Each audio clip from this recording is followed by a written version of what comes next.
दिल्ली के संगम विहार इलाके में 4 मंजिला इमारत में आग लग गई। आग में झुलसने से 4 लोगों की मौत। रेस्क्यू टीम ने आग में झुलसे कई लोगों को अस्पताल पहुंचाया।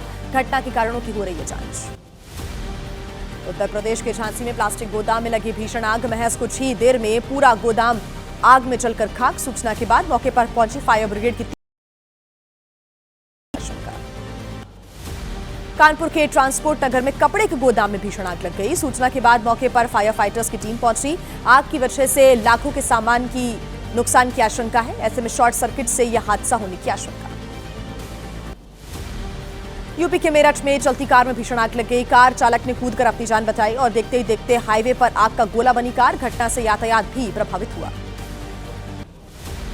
पंजाब के लुधियाना में शादी समारोह में 2 पक्षों में फायरिंग हो गई। वारदात में 2 लोगों की गोली लगने से मौत, 7 लोग घायल। दोनों पक्ष के लोग बताए जा रहे हैं गैंगस्टर। फायरिंग से पैलेस में हड़कंप मचा। दिल्ली की हवा में नहीं हो रहा कोई सुधार। कई इलाकों में बहुत खराब श्रेणी में वायु की गुणवत्ता। सुबह कई इलाकों में धुंध भी छाई रही। लोगों को सांस लेने में हो रही परेशानी।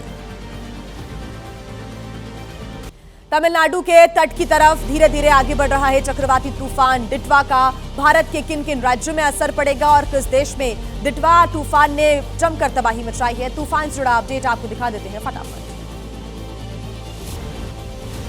कोलंबो में भारतीय हाई कमीशन के अधिकारी की भारतीय यात्रियों से मुलाकात। एयरपोर्ट पर यात्रियों से मिलने के लिए हाई कमिश्नर संत्यजल पांडे पहुंचे। वहीं सरकार की तरफ से यात्रियों की सर्वसम्भव मदद का भरोसा भी दिया गया।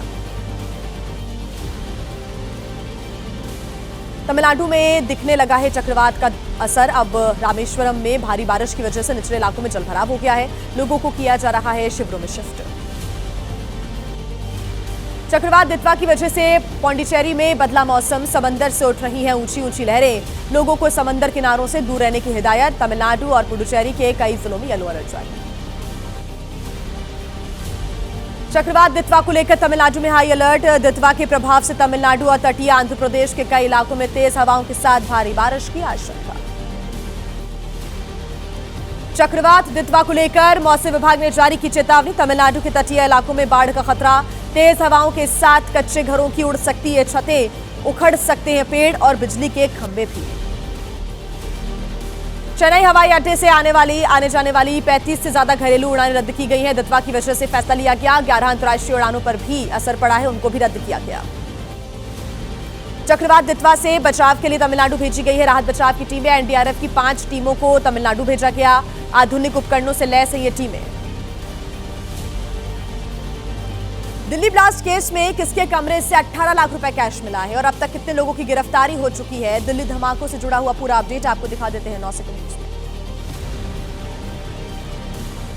दिल्ली ब्लास्ट को लेकर उत्तराखंड के हल्द्वानी से 2 लोगों को अरेस्ट किया गया। उमर के मोबाइल फोन की जांच के दौरान हल्द्वानी से जुड़े हुए तार नजर आए। ऐसे में हिरासत में लिए गए लोगों में बिलाल मस्जिद का इमाम शामिल है। डॉक्टर शाहीन को लेकर अल-फलाह यूनिवर्सिटी लेकर पहुंची एनआईए की टीम। हॉस्टल के कमरा नंबर 32 में शाहीन रहा करती थी। छानबीन के दौरान कमरे में बनी अलमारी से 18 लाख रुपए कैश बरामद हुआ। दिल्ली धमाके के मामले में गिरफ्तार 3 डॉक्टर्स और 1 मौलवी को 10 दिन की न्यायिक हिरासत में भेजा गया है। आरोपियों में मुजम्मिल गनई, आदिल और शाहीन सईद के अलावा मौलवी इरफान भी शामिल है। दिल्ली ब्लास्ट केस में एनआईए ने अब तक अल-फलाह मेडिकल कॉलेज के 30 डॉक्टर्स के बयान दर्ज किए और सभी से आतंकी उमर के बारे में सवाल जवाब किए गए। उमर के फोन के जरिए जांच एजेंसी मददगारों की तलाश में जुटी। देहरादून में पुलिस ने वाहनों की चेकिंग की। दिल्ली में पिछले दिनों हुए धमाके के बाद पुलिस लगातार अभियान चला रही है। भीड़भाड़ वाले इलाके, वाहनों और संवेदनशील स्थानों पर जांच की जा रही है। आखिर दिल्ली में एमसीडी की 12 सीटों पर उपचुनाव क्यों हो रहे हैं? शीत सत्र को लेकर आज कब होनी है सर्वदलीय बैठक? नेशनल हेराल्ड केस में आखिर बड़ा अपडेट क्या आया है? 9 सेकंड न्यूज में आपको दिखा देते हैं देश की बड़ी खबरें। दिल्ली नगर निगम के 12 वार्डों पर उपचुनाव के लिए मतदान जारी है और सभी सीटों पर शाम 5:30 बजे तक वोट डाले जाएंगे। 12 में से 11 सीटें पार्षदों के विधायक बनने की वजह से खाली हुई। द्वारका 20 सीट पार्षद कमलजीत सहरावत के लोकसभा सांसद बनने की वजह से खाली हुई है। संसद के शीतकालीन सत्र से पहले आज बैठकों का दौर रहेगा जारी। संसदीय कार्य मंत्री ने सुबह 11 बजे सर्वदलीय बैठक बुलाई है। शीतकालीन सत्र की कार्रवाई सदन में लाए जाने वाले बिल और विपक्ष के मुद्दों को लेकर चर्चा की जाएगी। संसद सत्र पर कांग्रेस की भी आज बैठक होनी है। संसद के शीतकालीन सत्र की रणनीति बनाई जाएगी। सोनिया गांधी के आवास पर मीटिंग होगी। कांग्रेस की पार्लियामेंट्री स्ट्रैटेजी ग्रुप की यह बैठक होने जा रही है। नेशनल हेराल्ड केस में दिल्ली पुलिस की इकोनॉमिक ऑफेंस विंग ने दर्ज किया एफआईआर में सोनिया और राहुल गांधी के अलावा 6 और लोगों पर एफआईआर दर्ज की गई है। ईडी हेडक्वार्टर ने ईओडब्ल्यू से शिकायत की। राजस्थान की भजनलाल सरकार ने लिया बड़ा फैसला। 6 दिसंबर को शौर्य दिवस के रूप में मनाने के निर्देश दिए गए हैं। शिक्षा मंत्री मदन दिलावर ने कहा, विद्यार्थियों को मिलेगी इससे प्रेरणा। उज्जैन प्रवास के दौरान अलग ही अंदाज में नजर आए CM Mohan Yadav. Bus stand पर जायजा लेने के दौरान चाय बनाई, ऑटो चालकों और यात्रियों से बातचीत कर उनसे फीडबैक लिया। कोलकाता में विदेश मंत्री एस जयशंकर ने कहा, मौजूदा दौर में अर्थव्यवस्था पर तेजी से हावी होती जा रही है राजनीति। सक्रिय रूप से आत्मनिर्भर बनने की कोशिश भारत कर रहा है। और आइए फटाफट आपको दिखा देते हैं राजनीति से जुड़ी बड़ी खबरें 9 सेकंड न्यूज में। बिहार विधानसभा में नेता प्रतिपक्ष होंगे तेजस्वी यादव। पटना में महागठबंधन विधायकों की बैठक में लिया गया फैसला। तेजस्वी ने कहा कि अपराध, भ्रष्टाचार और जनहित के मुद्दों पर सरकार को घेरना है। बिहार आरजेडी अध्यक्ष मंगनी लाल मंडल का बड़ा आरोप, कहा कि विधानसभा चुनाव में महाधांधली की गई, जनता में एनडीए की जीत की कोई खुशी नहीं। मंगनी लाल ने चुनाव आयोग पर भी साधा निशाना। बिहार में अगले 5 साल में 1 करोड़ लोगों को मिलेगा रोजगार। जेडीयू के राष्ट्रीय कार्यकारी अध्यक्ष संजय झा ने कहा कि सीएम नीतीश कुमार ने इस पर काम शुरू कर दिया है। गोरखपुर में सीएम योगी आदित्यनाथ ने दिया बड़ा बयान, कहा कि अपराध और भ्रष्टाचार के प्रति जीरो टॉलरेंस की नीति है। अपराधियों और माफियाओं के खिलाफ कार्रवाई कैसे होनी चाहिए, इसके लिए लोग उत्तर प्रदेश का उदाहरण देते हैं। कांग्रेस महासचिव केसी वेणुगोपाल ने केरल के सीएम पिनराई विजयन को केंद्र सरकार का गुप्त एजेंट बता दिया। कहा कि पीएम मोदी की सोच को लागू करने के लिए कड़ी मेहनत कर रही है केरला की सरकार। बंगाल में बाबरी मस्जिद बनाने पर अड़े टीएमसी विधायक हुमायूं कबीर, कहा कि मैं शहीद होने के लिए तैयार हूं, दिसंबर में पार्टी छोड़ दूंगा, लेकिन बाबरी मस्जिद बनाने से पीछे नहीं हटूंगा। टीएमसी विधायक हुमायूं कबीर के बाबरी वाले बयान पर बीजेपी ने किया पलटवार। प्रवक्ता राकेश त्रिपाठी ने कहा कि इस देश में बाबर के नाम पर मस्जिद कहीं नहीं हो सकती। टीएमसी को बिहार चुनाव से सबक लेना चाहिए। मौलाना महबूब नदवी का विवादित बयान, कहा कि जब जब जुल्म होगा तब तब जिहाद होगा। सरकार के दबाव में काम कर रहा है सुप्रीम कोर्ट। मौलाना महबूब नदवी के विवादित बयान पर बीजेपी ने किया पलटवार, कहा कि जिहाद की बात कर रहे मदनी, वंदे मातरम को लेकर लोगों को भड़काने की कोशिश। मौलाना मदनी के बयान पर यूपी कांग्रेस के अध्यक्ष अजय राय ने कहा कि अपनी नाकामियों को छिपाने के लिए हिंदू मुस्लिम करती है बीजेपी की सरकार। एआईएमआईएम के नेता वारिस पठान ने कहा, मुसलमानों के खिलाफ नफरत फैलाना बीजेपी का एकमात्र काम है और इसलिए वो लव जिहाद, वोट जिहाद, लैंड जिहाद की बात करते हैं। मुख्तार अब्बास नकवी का मौलाना महमूद मदनी पर हमला, कहा कि मदनी के साजिशी संक्रमण से सावधान रहना होगा। इस तरह की हिंसक अराजकता की सोच कभी सफल नहीं होगी। टीएमसी नेता हुमायूं कबीर ने कहा कि बाबर के नाम पर मस्जिद बनाएंगे तो उनको क्या दिक्कत है, विरोध करने की क्या वजह है। टीएमसी विधायक हुमायूं कबीर के बयान पर एआईएमआईएम के नेता अख्तरुल इरमान ने कहा कि जब से पीएम मोदी और संघ सत्ता में आए हैं, मंदिरों और मस्जिदों को सेंटिमेंटल मुद्दा बनाया गया है। 2 कम्युनिटी को एक दूसरे के खिलाफ खड़ा किया गया। और आइए फटाफट आपको दिखा देते हैं कि आखिर देश के अलग अलग राज्यों में क्या है हलचल। फटाफट नोएडा में चलती कार में आग लग गई। दलित प्रेरणा स्थल के पास यह हादसा हुआ। कार चालक ने किसी तरह से कार से बाहर निकलकर अपनी जान बचाई। फायर फाइटर्स की मदद से आग बुझी। आगरा में चलती कार में लगी भीषण आग। कार सवार ने कूदकर जान बचाई। शॉर्ट सर्किट की वजह से आग लगने की आशंका। फायर फाइटर्स के पहुंचने से पहले पूरी कार जलकर खाक हो चुकी थी। लुधियाना की एक फैक्ट्री में बॉयलर फटने की वजह से हादसा हो गया। साइकिल पार्ट्स फैक्ट्री में बॉयलर फटने से कर्मचारी की मौत हो गई। वहीं धमाका इतना ज्यादा जोरदार था कि आसपास के लोग घरों से बाहर निकल आए। यूपी के पीलीभीत में अनियंत्रित होकर तालाब में गिरी कार। लोगों के द्वारा जानकारी देने पर मौके पर पहुंची पुलिस, कार को तालाब से बाहर निकाला। कार चालक को कराया गया अस्पताल में भर्ती।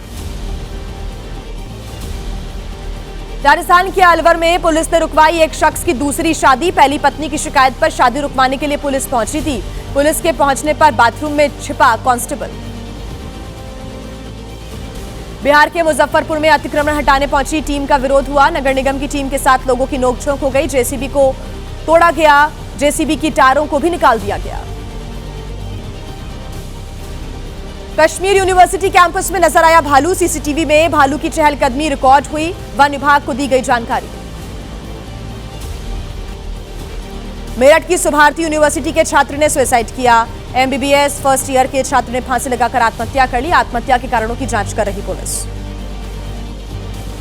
देखिए, देश भर में कई राज्यों में चल रही एसआईआर की प्रक्रिया का जो मामला है लगातार गर्माता जा रहा है। एक तरफ कई बीएलओ की जान जा चुकी है, तो दूसरी तरफ विपक्ष चुनाव आयोग और केंद्र सरकार पर निशाना भी साध रहा है। एसआईआर से जुड़ा पूरा अपडेट आपको दिखा देते हैं 9 सेकंड न्यूज में। टीएमसी सांसद डेरेक ओब्रायन ने कहा कि हम एक अवधारणा के रूप में कर रहे हैं, ये कह रहे हैं कि एसआईआर सही है लेकिन मौत के मुंह में धकेल रही है भारत के चुनाव आयोग की अपनाई जा रही कार्यप्रणाली। अखिलेश यादव ने एसआईआर को बताया बीजेपी और चुनाव आयोग की मिलीभगत वाली सोची समझी साजिश, ताकि संविधान के तहत मिला छीना जा सके वोट डालने का अधिकार। बीजेपी का आरोप, अखिलेश यादव भ्रम फैला रहे हैं। अखिलेश यादव के बयान पर आरएलएसपी के नेता उपेंद्र कुशवाहा ने कहा कि बिहार में क्रांति लाने की कोशिश कर रहे थे। बिहार की जनता ने साफ कर दिया, एसआईआर कोई बड़ा मुद्दा नहीं। अखिलेश के बयान पर यूपी बीजेपी अध्यक्ष भूपेंद्र चौधरी ने पलटवार किया। कहा कि समाज में जिस तरह से समाजवादी पार्टी के लोग संवैधानिक संस्थाओं के खिलाफ बना रहे हैं माहौल, ये देश के हित में नहीं है। जेडीयू के नेता नीरज कुमार ने कहा कि जनता के जनादेश को काला जादू कहना लोकतंत्र के लिए अशुभ है। हम विपक्ष को सलाह देंगे कि धैर्य और संयम का परिचय दें। पश्चिम बंगाल में एसआईआर प्रक्रिया पर राज्यपाल सीवी आनंद बोस ने कहा कि स्वतंत्र और निष्पक्ष चुनाव सुनिश्चित करने के लिए एसआईआर एक बेहद महत्वपूर्ण कदम है। सुप्रीम कोर्ट ने भी कहा प्रक्रिया जारी रहनी चाहिए। और आइए अब आपको दिखा देते हैं फटाफट 9 सेकंड न्यूज में अपराध जगत की बड़ी खबरें। राजस्थान के झुंझुनू में चूरू बाईपास पर एक वर्कशॉप पर बदमाशों ने पेट्रोल डालकर आग लगा दी। मरम्मत के लिए खड़ी 18 गाड़ियां जलकर खाक हो गई। फायर ब्रिगेड ने आग पर काबू पाया। दिल्ली के लाहौरी गेट इलाके पर डीआईयू टीम ने छापामार कार्रवाई में नकली सिगरेट के पैकेट जब्त किए। 2 आरोपियों को अरेस्ट किया। करीब 3.5 लाख रुपए बताई जा रही है जब्त नकली सिगरेट की कीमत। एमपी के रतलाम में बोधी इंटरनेशनल स्कूल की प्रिंसिपल के खिलाफ मामला दर्ज। स्कूल में मोबाइल लाने पर छात्र को लगाई थी डांट। परेशान छात्र ने स्कूल की 3री मंजिल से लगा दी थी छलांग। हालत है गंभीर। चंडीगढ़ में सेक्टर 16 में रोड गार्डन में मिली महिला की लाश। बाथरूम में बरामद हुआ शव। चाकू मारकर हत्या करने की आशंका। सहारनपुर की रहने वाली बताई जा रही महिला, मौके से बरामद हुआ चाकू। मुरादाबाद के ब्रास शोरूम में हुई चोरी में शामिल चोर गिरफ्तार किया गया। आरोपी की निशानदेही पर पुलिस ने बरामद की चोरी की रकम। चोर ने चुरा लिए थे गले में रखे हुए 90,000 रुपए। वाराणसी में पशु तस्करों के साथ पुलिस की मुठभेड़ हो गई। चेकिंग के दौरान पुलिस के रोकने पर फरार होने लगे पशु तस्कर। पुलिस की गोली से घायल हुआ तस्कर। ट्रक से 6 मवेशी बरामद हुए। यूपी के आजमगढ़ में गांजा बेचते पकड़ा गया हेड कांस्टेबल दीपक चौधरी। 38 ग्राम गांजे के साथ रंगे हाथों हुआ गिरफ्तार। हेड कांस्टेबल के खिलाफ हुआ मामला दर्ज। नोएडा में गांजे की ऑनलाइन बिक्री का खुलासा हुआ है। एप्लीकेशन के माध्यम से तस्करी की जा रही थी। थाना सेक्टर 113 पुलिस ने 3 आरोपियों को गिरफ्तार किया। नामी कंपनियों की आड़ में गांजे का धंधा चल रहा था। रोहतक के नेशनल खिलाड़ी रोहित की भिवानी में पीट कर हत्या। शादी समारोह में बदसलूकी का विरोध करने पर की गई बुरी तरह से पिटाई। पुलिस ने 6 आरोपियों को हिरासत में लिया। दिल्ली के शादरा में गोली मारकर युवक की हत्या का मामला। पुलिस ने 2 आरोपियों को अरेस्ट किया। युवक के साथ हुआ था आरोपियों का झगड़ा। वारदात में शामिल पिस्टल और बाइक भी बरामद। मध्य प्रदेश के सीधी में एएसआई ने की बुजुर्ग की पिटाई। जमीन विवाद की शिकायत करने के लिए थाने पहुंचे थे बुजुर्ग। बेहोशी की हालत में कराया गया अस्पताल में भर्ती। मामले की जांच कर रही है पुलिस।